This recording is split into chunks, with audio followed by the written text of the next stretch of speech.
हाय शून्य फैमिली, कैसे हैं आप सब? आई होप आप सब अच्छे होंगे। तो deep divine talk with divine masculine का पहला एपिसोड है, जिसमें हम डिवाइन मैस्कुलिन से बातें करेंगे। ठीक है, तो यहाँ पर मैं उनसे ज़्यादा सवाल तो नहीं पूछ पाऊंगी क्योंकि छोटा सा एपिसोड रहेगा। तो यहाँ पर मैं सिर्फ उनकी जर्नी के बारे में कुछ सवाल पूछूंगी, देखते हैं वो कितना बता पाते हैं। तो ये उनकी जर्नी का एपिसोड 1 का पार्ट 1 है। ठीक है, तो अब आगे की बातें मैं उनके साथ करूँगी। तो स्टार्ट करते हैं सेशन। तो हमारे डिवाइन मैस्कुलिन हमारे बीच में हैं। अब आगे की बात वो बताएंगे अपनी जर्नी के बारे में। तो आप बताइए, आपकी जर्नी अभी तक कैसी रही है?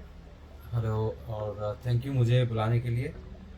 और जर्नी के बारे में मैं बताना चाहूँगा तो मैं यही कहूँगा कि हर एक डिवाइन मैस्कुलिन की, चाहे कोई भी एक अच्छी शक्ति हो या चाहे वो सिद्ध पुरुष हो, तो थोड़ी टफ रहती है और आपको बचपन से ही आपको हार्डनेस और लाइफ में परेशानियों का सामना करना पड़ेगा, क्योंकि आपने कहीं भी देखा होगा कि परेशानी के बाद ही एक अच्छी चीज़ निकल कर आती है। जैसे शाम के बाद रात आती है, फिर रात के बाद फिर सुबह सुबह आती है, सवेरा होता है। ऐसे ही यही एक पैटर्न रहता है। और बाकी मैं अपनी जर्नी के बारे में ज़्यादा नहीं बताना चाहूँगा, क्योंकि हर एक डिवाइन मैस्कुलिन की जर्नी डिफरेंट होती है। हर एक को डिफरेंट चैलेंजेस लाइफ में फेस करने होते हैं और उसी के बाद आप कुछ अच्छा बन पाते हैं। तो बेसिक सी बात यह है, आप एक अच्छे इंसान बनने की कोशिश कीजिए सबसे पहले। दूसरों के लिए क्या अच्छा हो सकता है, आप कैसे उनको सुख दे सकते हैं, कैसे उनके लिए कुछ अच्छा कर सकते हैं, ये इस बारे में भी थोड़ा सोचिए। अगर किसी इंसान के साथ कुछ गलत हो रहा है या फिर कुछ परेशानी से वो गुजर रहा है, तो उसके पैरों में जाके, उसकी जगह पे जाके आप ज़रूर सोचिए कि उसको कैसा महसूस हो रहा होगा और उसको बेहतर बनाने के लिए हम क्या कर सकते हैं, वो भी आप ज़रूर एक बार अपने मन में सोचिए। और उसके बाद आप आगे बढ़ते जाइए। और लाइफ में आप जितना दूसरों के लिए अच्छा करेंगे, सूनर और लेटर वो वापस आपके पास आएगा। और अगर आपके पास नहीं भी आता है तो आप ये बात ज़रूर जान के रखिए कि आपने अगर किसी के लिए अच्छा किया है तो डेफिनेटली आपने उसको अच्छा महसूस कराया, आपने उसको खुशी दी है। और इस आज की दुनिया में खुशी देना सबसे बड़ी चीज़ है। आपकी जर्नी डेफिनेटली बहुत टफ रही होगी अभी तक की। उसका कुछ तो आप ऐसा बता सकते हैं कि अभी तक कैसी सफरिंग रही है या कितने साइकिल से आप गुजरे हैं? कई बार ऐसा होता है कि इसमें बोला जाता है कि शैडो वर्क करना चाहिए, रिलीज करना चाहिए, बट आपका आपका क्या मतलब मन करता है कि सिर्फ रिचुअल्स कर देने से चीज़ें रिलीज हो जाती है, या कैसे उससे आगे बढ़ सकते हैं, कुछ अच्छा कर सकते हैं?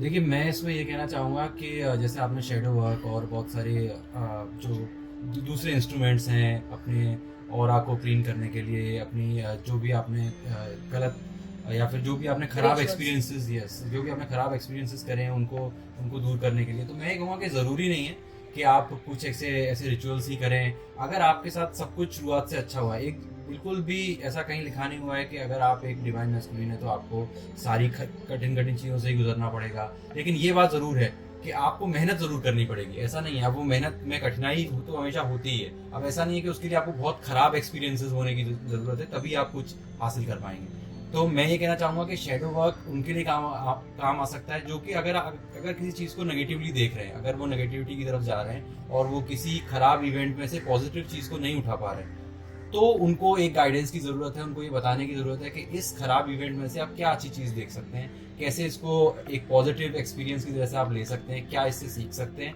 तो उस चीज़ के लिए आपको अपने आप को एक रास्ते पे ले जाने की ज़रूरत है। उन लोगों के लिए ये शेडो वर्क और जितने भी बाकी रिचुअल्स होते हैं, इन सब की ज़रूरत है। लेकिन अगर आप ऑलरेडी मेडिटेशन करते हैं, आप ऑलरेडी एक राइट पाथ पर हैं, आप ऑलरेडी चीज़ों को अच्छी तरह से देखते हैं, पॉजिटिवली सोचते हैं, तो आपको इन सब चीज़ों की ज़रूरत नहीं है। आप छोटी छोटी चीज़ों से खुशियाँ ढूंढ लेंगे। आप छोटी छोटी चीज़ों में अच्छी चीज़ें, उनको और बेहतर बनाने के तरीके अपने आप खोज निकालेंगे। तो ये ज़रूरी नहीं है कि ये हर एक के लिए आपको शेडो वर्क करने की ज़रूरत है। केवल उनको जो रास्ता भटक जाते हैं या जो नेगेटिव डायरेक्शन में सोच रहे हैं या जिनके ऊपर नेगेटिविटी हावी हो रही है, उनको ये चीज़ करने की ज़रूरत है। जैसे कि आपने अभी बताया, मैं एग्री करती हूँ सारी बातों से। कई बार होता है कि हम कितना भी ज्यादा बैलेंस करने की कोशिश करें, बट कई एक बार ऐसा हो जाता है लाइफ में जब हम नेगेटिव सोचने लगते हैं। तो कई बार आप भी सोचते ही होंगे, अभी भी कई चीजें आपको ऐसे घेर लेती होंगी, या कभी कभी ना कभी कुछ तो ऐसा इवेंट हो ही जाता होगा। तो आप कैसे अपने एनर्जी को शिफ्ट करते हैं? जी देखिए, जैसे आपने सही कहा, नेगेटिविटी और पॉजिटिविटी दोनों लाइफ का पार्ट है। जैसे दिन है तो रात है, रात है तो दिन है, वैसा ही नेगेटिविटी भी आएगी, पॉजिटिविटी भी आएगी। It is part of life. और ये एकदम आप सोचिए कि असंभव है कि मैं हमेशा पॉजिटिव स्टेट में रहे, या कोई भी हमेशा पॉजिटिव स्टेट में रहे, या फिर हमेशा नेगेटिव स्टेट में रहे। तो आपको क्या करना है कि जब आप नेगेटिव स्टेट में हैं, आपको पॉजिटिव थॉट के ऊपर काम करना है। और एक अच्छी बात यह है, जब आप नेगेटिव स्टेट में होते हो, उससे आपको ब्रेक करने के लिए, उससे आपको निकलने के लिए क्या करना है, आपको निकलना कैसे है, आपको जो पहले पॉजिटिव इवेंट्स हुए हैं, या तो आप उनके बारे में सोचिए, या फिर आपने कुछ अच्छा पहले सोच के रखा है, या आपने करने की सोचा था कि मैं ऐसा कुछ करूंगा या करूंगी, तो आप वो करने के लिए सोचिए। दूसरी बात यह है कि नेगेटिविटी में भी हमेशा एक छोटी सी लाइट, एक पॉजिटिविटी रहती है। अगर आपके पास सब कुछ खत्म हो गया है, आपको ऐसा लग रहा है कि अब तो लाइफ में कुछ अच्छा बचा ही नहीं है, सब नेगेटिव नेगेटिव ही हो रहा है, तो आप ये सोचिए कि आपके पास फिर भी गिफ्ट ऑफ लाइफ है, आप सांस ले रहे हैं, ये कितनी बड़ी बात है। उसके लिए ग्रेटिट्यूड होना बहुत जरूरी है। तो एट दैट मोमेंट अगर आप ग्रेटिट्यूड के साथ है ना, जब आप नेगेटिविटी में है, तो ग्रेटिट्यूड आपको हमेशा आपके पास जो चीज है उसके लिए थैंकफुल होना हमेशा आपको नेगेटिविटी से बाहर लेके आ जाएगा, और आप एक पॉजिटिव स्टेट में लौट आएंगे।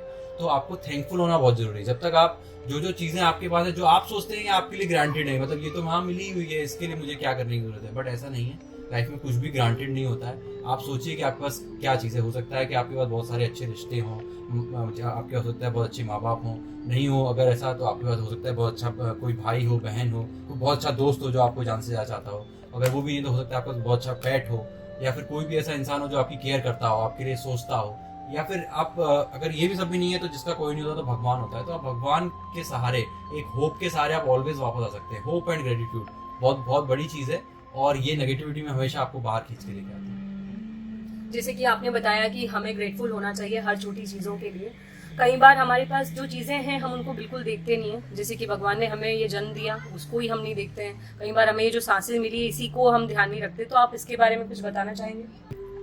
हाँ जी, तो जैसा मैं आपको इससे पहले भी जो आपने सवाल पूछा था उसके बारे में बता रहा था कि कभी भी नेगेटिविटी आपको अपनी तरफ खींचती है तो आपको ऐसी चीज़ों की ओर देखना चाहिए जो आपको पॉजिटिविटी की याद दिलाती है। आपको छोटी छोटी चीज़ों के लिए ग्रेटफुल होना चाहिए। फॉर एग्जांपल अगर मैं बात करूं कि अधिकतर लोग, अभी हम सब लोग जीवित हैं और सांस ले रहे हैं, अपना जीवन जिए जा रहे हैं कंटिन्यूसली, बट कभी भी आई थिंक बहुत कम लोगों ने ये सोचा होगा और कॉन्शियसली ये सोचते होंगे कि जब भी हम जन्म लेते हैं, जब भी कोई बच्चा इस धरती पे आता है, इस दुनिया में जन्म लेता है, तो सबसे पहला काम वो क्या करता है? सबसे पहला काम वो करता है कि वो इनहेल करता है, सांस को अंदर लेता है, अंदर सांस खींचता है। तो ब्रीथ इन, ये सबसे पहला आपका काम होता है, और उसकी इम्पोर्टेंस शायद हम जो नॉर्मल लाइफ जी रहे हैं उसमें नहीं देख पाते हैं, और हम लोग भूल जाते हैं कि जो हम ब्रीथ इन कर रहे हैं उसकी वैल्यू क्या थी। आप सोचिए कि आपने दुनिया में आने के बाद सबसे पहला जो काम किया वो था ब्रीथ इन। आपने सांस को अंदर लिया, आपने सांस को अंदर भरा, तो उसकी कितनी वैल्यू होनी चाहिए। आप सोचिए जब भी हम कुछ भी पहला काम करने जाते हैं तो हम पूजा करते हैं, गणेश जी की आरती उतारते हैं, कुछ और अच्छे रिचुअल्स करते हैं। तो आप सोचिए आपको जो लाइफ फोर्स मिली, आपको जो जीवन मिला, उसमें आपने सबसे पहला काम क्या किया था। तो जरूर वो काम बहुत इंपॉर्टेंट होगा, उस काम की कुछ वैल्यू होगी, तभी आपने वो किया, आपसे वो करवाया गया, आपके न चाहते हुए भी, आपके न जानते हुए भी वो काम आपने किया। तो ये चीज़ को सुनना, समझना और कॉन्शियसली सोचना बहुत जरूरी है कि क्या ये जस्ट एक आपको गिफ्ट मिला हुआ है और ये मिला रहेगा और आपको इसके लिए कुछ करने की ज़रूरत नहीं है, और क्या आपको वाकई में इसकी वैल्यू करनी चाहिए। तो ये जो ग्रेटिट्यूड है, मैं इसके बारे में बात कर रहा था कि आप जो सांसें लेते हैं, ये भी एक आपको इसके ऊपर बहुत खुशी होनी चाहिए, नाज होना चाहिए, आपको इसका शुक्रगुजार होना चाहिए कि मैं सांस ले पा रहा हूँ, अच्छे से अच्छी हवा में सांस ले रहा हूँ, पानी पी पा रहा हूँ, खा पा रहा हूँ। ये एक बेसिक नेसेसिटीज़ हैं इंसान की जो मैं कर पा रहा हूँ। तो अगर मैं इसी एग्जाम्पल के बारे में अगर मैं समझाऊँ कि एक्चुअल में लोगों को वैल्यू क्यों नहीं है, मैंने देखा है लोग हताश हो जाते हैं और फिर ऐसे भी बातें आ जाती हैं कि सुसाइड तक लोग पहुँच जाते हैं। तो जब भी कोई ऐसी मेरे से बात करता है कि मैं तो सुसाइड करना चाहता हूँ, मैं मरना चाहता हूँ, मेरे लिए इस जीवन में कुछ नहीं रहा, तो मुझे बड़ा दुख होता है ये बात सुन के कि एक्चुअल में वो ऐसी बात इसलिए कर रहे हैं क्योंकि उन्हें जीवन के बारे में पता ही नहीं है। जीवन एक ऐसा वरदान जो गिफ्ट ऑफ लाइफ है, उसके बारे में उन्हें अंदाजा ही नहीं है कि उन्हें क्या चीज़ दी गई है, उन्हें क्या मिला है, और उसका वो बिल्कुल भी लुत्फ नहीं उठा पा रहे हैं, और ना ही वो उसके बारे में जानते हैं, उस चीज़ से पूरी तरह से अनभिज्ञ हैं। तो मैं क्यों नहीं जान पाता? क्योंकि हम लोग एट द मोमेंट देख रहे हैं। हम लोग जैसे हम लोग बोला जाता है कि आप लॉन्ग टर्म सोचिए, दूर तक देखिए, तो वो नहीं सोच पाते हैं, हर एक कोई नहीं सोच सकता है। तो आप 10 साल, 20 साल, 30 साल, आप सोचिए आप 30-40 साल, 10 साल, 15 साल से आप लगातार सांस ले रहे हैं, कितनी बड़ी बात है। आप कंटिन्यूसली कोई चीज़ कर रहे हैं, इस चीज़ की वैल्यू क्या है? क्योंकि हमें लगता है अच्छा 10 साल ही तो है, अच्छा 20 साल ही तो है, अच्छा ठीक है, अच्छा 2 मिनट ही तो हुआ। तो वो एक वैल्यू इसलिए नहीं है क्योंकि हमें कंपैरिजन नहीं मालूम है। फॉर एग्जांपल अगर मैं आपको एक कंपैरिजन दिखाऊं कि सोचिए कि अगर हमें क्या पता है कि यहाँ पर सपोज मेरा बर्थ हुआ, ये मेरा बर्थ पॉइंट था, ठीक है, ये मेरा बर्थ पॉइंट था, यहाँ पर मेरी बर्थ हुई, ठीक है, और इसके बाद मैंने एक जर्नी तय की। ये एकमात्र सच जो है दुनिया का वो है डेथ। तो हमें सबको पता है कि जो आया है उसको जाना है। डेथ एकमात्र सच है, एक 100% ट्रुथ ऑफ दिस वर्ल्ड केवल एक ही है, वो है मृत्यु। अगर आपने जन्म लिया है तो आपकी मृत्यु होना निश्चित है। तो ये मुझे पता है। अब सपोज कि ये आपका लाइफ स्पैन है, आप इतना टाइम तक जीने वाले हैं, ठीक है। अब ये कितना भी हो सकता है, लाइफ स्पैन आपका हो सकता है 70 साल हो सकता है और भी ज़्यादा हो, 100 तक हो, और आप और अच्छे हों और भी आगे जा सकते हैं। मतलब पर यह है कि एक लिमिटेड, एक नॉर्मल ह्यूमन बीइंग का लाइफ स्पैन इतना ही होता है और आप इतना तक जी सकते हैं। या फिर एक ये समझिए कि ये एक फाइनाइट वैल्यू है, मतलब एक लिमिटेड अमाउंट ऑफ टाइम के लिए आप जीवित हैं, इतना पता है। अब वो कितने भी साल हो सकते हैं, 60, 70, 80, 50, ये फर्क नहीं पड़ता। पर मुझे ये पता है कि इतने टाइम के लिए मैं इस धरती पे मैंने अगर जीवन ले लिया तो मैं जिंदा रहने वाला हूँ। अब आप ये सोचिए कि ये जो इससे पहले यूनिवर्स तो था, ये यूनिवर्स बहुत सारा बड़ा यूनिवर्स है, पूरा ये यूनिवर्स है। यूनिवर्स के अंदर ये एक टाइम फ्रेम आया जिसमें आप जीवित हैं। आप सोचिए कि इससे पहले भी टाइम था, इससे पहले भी टाइम चल रहा था, इससे पहले भी यूनिवर्स था, इसके बाद भी, आपके जाने के बाद भी लोग रहेंगे, यूनिवर्स रहेगा, जीवन चलता रहेगा, लाइफ फोर्स चलती रहेगी। पर आपकी लाइफ फोर्स इसके बाद खत्म हो जाएगी, इस पॉइंट के बाद। तो मैं ये बोलना चाह रहा हूँ कि हमें इस बात की, ये जो कुछ साल हैं, इस बात की वैल्यू करनी चाहिए। क्यों? क्योंकि आपको पता नहीं कि आपके जन्म लेने से पहले, आप कितने साल पहले तक ये लाइफ फोर्स आपको नहीं मिली थी। हो सकता है कि आपको ये 10,000 साल के बाद आपको जन्म मिला हो, ये इतने ईयर्स के बाद आप इस अर्थ पे आए हो। और हो सकता है कि मरने के बाद फिर आपको काफी साल तक जन्म ना मिले, काफी साल तक, सोचो आपके 5,000 साल तक आपको फिर से जन्म ही नहीं मिला। तो आप सोचो कि इतना लंबा वेट पीरियड करने के बाद, इतना लंबा इंतजार करने के बाद आपको एक गिफ्ट मिला है, एक इंपॉर्टेंट लाइफ गिफ्ट मिला है, और आप उसको वैल्यू नहीं कर रहे हैं। अगर आप डेथ हो जाएगी उसके बाद आपको पता नहीं कितने साल आपको वेट करना पड़ेगा। तो ये भी, अब आप कंपेयर करके देखिए कि ये 10,000 साल, जैसे हम बोलते हैं ना तपस्या की थी, ये क्या था। आप सोचो 10,000 साल वक्त बिताने के बाद, या उससे कहीं ज्यादा हो, ये 10,000 एक नॉमिनल वैल्यू है, कुछ भी हो सकता है, ये 20,000 भी हो सकता है, ये 2,000 साल भी हो सकता है, ये 2 सेकंड भी हो सकता है। पर आप सोचो कि ये इतना वक्त बिताने के बाद आपको एक स्पेसिफिक, एक फाइनाइट, एक नोन चीज मिल रही है जिसमें आपको जन्म दिया गया है और आप कुछ अच्छा कर सकते हैं लाइफ के लिए। तो आपको इसकी वैल्यू होनी चाहिए। अब मैंने क्यों बोला कि अगर सपोज ये टाइम आपके जन्म से पहले जो पिछला टाइम था वो 2 सेकंड भी हो सकता है। आप, हो सकता है आपकी आज डेथ हुई, नेक्स्ट डे आप किसी और योनि में या किसी भी जगह आप जन्म ले लें, बिल्कुल सही बात है। तब भी आप ये सोचिए कि अगर 2 सेकंड बाद भी आपको इंसान का जन्म मिला, आप सोचिए कि इंसान एक इकलौती ऐसी स्पीशीज है जो कि सोच सकती है, समझ सकती है, इमोशनल कनेक्ट है। आप खाते पीते हैं, बाकी नॉर्मल जो क्रियाकलाप हैं वो सब जानवर भी कर सकते हैं, पर किसी का दुख दर्द समझना, एक हाई लेवल पर थिंकिंग रखना, वो केवल अभी तक इंसान के पास ही है। तो इंसान की इसीलिए एक बहुत बड़ी, और आपको इस इंसान का जन्म मिला है तो ये इसकी कितनी वर्थ होगी, आप ये सोचिए कि अगर आपको यहीं पे किसी और का, भैंसे का जन्म मिलता है, किसी का भी जन्म मिलता है, वो मैं ये बोल ही नहीं रहा हूँ, पर आपको इंसान का जन्म मिला है। तो इंसान का जन्म लेने के बाद आपके पास सोचने समझने की क्षमता है, तो आपको उसको इस्तेमाल करना चाहिए। आपको दुनिया में आप क्या करने आए हैं, क्या कर सकते हैं, कैसे चीज़ों को बेहतर बना सकते हैं, किसी और के लिए अच्छा क्या कर सकते हैं, और दुनिया के लिए क्या बेहतर कर सकते हैं, इन सब चीज़ों पे सोचने की क्षमता जो है वो आपके ऊपर ही है। एक जानवर नहीं सोच सकता कि मैं दुनिया के लिए और क्या बेहतर कर सकता हूँ, वो कभी नहीं सोचता। वो सिर्फ ये सोचता है कि हाँ, मेरा परिवार है वो बड़ा हो जाए, खाना मिल जाए, सो जाऊँ, बस इतने सब तक लिमिटेड है। आप सोचिए कि आप सोच सकते हैं, आप पूरी दुनिया को बदलने की ताकत रखते हैं। तो इतनी बड़ी ताकत आपको दी गई है, तो उसको बारे में सोचना, उसके बारे में समझना आपको बहुत ज़रूरी है।